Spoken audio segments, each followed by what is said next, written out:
I feel like every man at one point in his life fantasizes about giving everything up, heading into the wilderness, and trying to survive with nothing but his wits and his own two hands. Welcome to Real Talk English. Have you ever had that fantasy? You know, the one where you just drop everything, the job, the city, all of it, and just escape? It's like way harder than I ever thought it could be. It's way more challenging, like mentally, physically even. Existing up here is hard, spiritually. Every category you want to put it in has been harder than I thought it was going to be. But I think it's like... Well, today we're diving into the story of a man who didn't just dream about it, he actually did it. Finding meaning or purpose requires a leap of faith, a willingness to give yourself over to the absurdity of something without knowing if it will ever be worth it. This leap... It's a really powerful idea, isn't it? But what happens when that fantasy crashes into reality? Loneliness is it's a dangerous feeling because it can be addictive, you know? It's almost like there's nobody else bothering you, I guess is the right word to describe it. Yeah. And so it's just like I have the freedom of my days to do whatever I want, to think about whatever I want. You get like intoxicated by that privilege. Yeah, it's just like never... Let's talk about Brent Underwood. In 2019, he took pretty much all of his money and bought an entire abandoned ghost town in the California desert. Yeah, a ghost town. This is his story. So you gotta ask, what makes a person do something so extreme? For Brent, it wasn't some big, detailed plan. It was more of a gut feeling, just this nagging little thought that there had to be something more out there for him. He had an inkling that he was looking for a bigger challenge. And that's exactly what an inkling is. It's that slight suspicion, you know, that little voice in your head that nudges you towards something, even if you don't really have all the answers. It's where so many crazy, amazing life changes begin. But here's the thing. Brent didn't just buy a bunch of old buildings. He basically inherited a whole legacy. He wasn't just an owner. He was now responsible for the town's past and its future. He became its steward. And being a steward is a really big deal. It means you're entrusted to manage and protect something valuable, not just for yourself, but for others. In a way, he was now taking care of the story of this old town for all of us.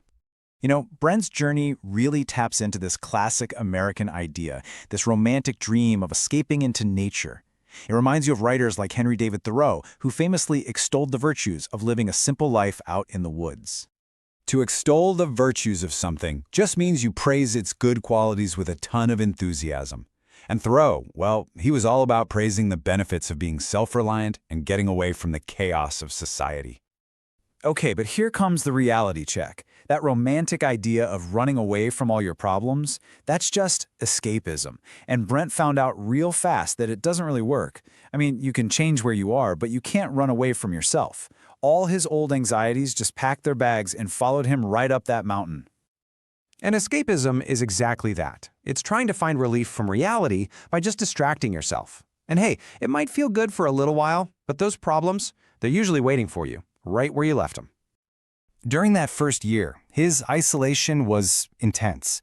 He spent hours and hours exploring these old, dark mine tunnels under the town, reading books by flashlight, totally cut off from everything.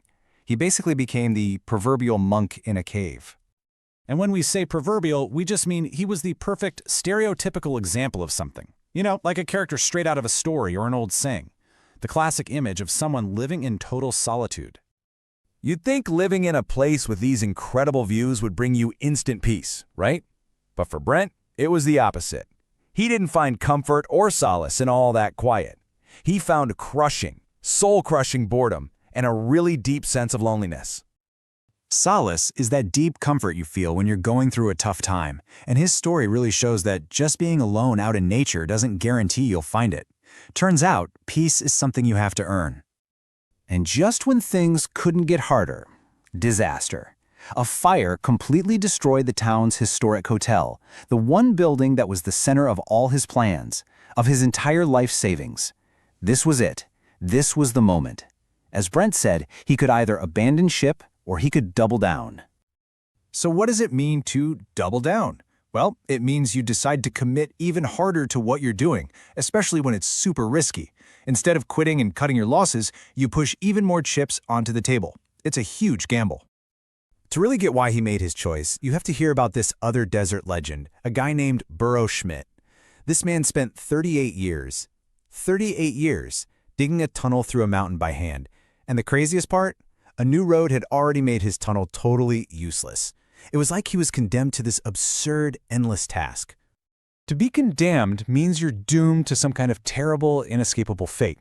It totally makes you think of that old Greek myth about Sisyphus, the king who was condemned by the gods to push a huge boulder up a hill forever, only to watch it roll right back down every single time. So why would anyone keep doing something so pointless? Well, the philosopher Albert Camus had a thought about this. He said we live in a universe that is completely indifferent to us and our struggles. There's no meaning just handed to us, so we have to create it ourselves by passionately committing to whatever our boulder is. And an indifferent universe is just one that's unconcerned with us. It doesn't love us, it doesn't hate us, it just doesn't care. It's totally up to us to make our lives matter through what we choose to do. And that brings us right back to Brent. The fire pushed him to a place beyond logic. He had to make what another philosopher, Kierkegaard, called the leap of faith. He had to commit completely to rebuilding the town, with absolutely no guarantee it would work out. A leap of faith is just that. It's a commitment that isn't based on proof or evidence.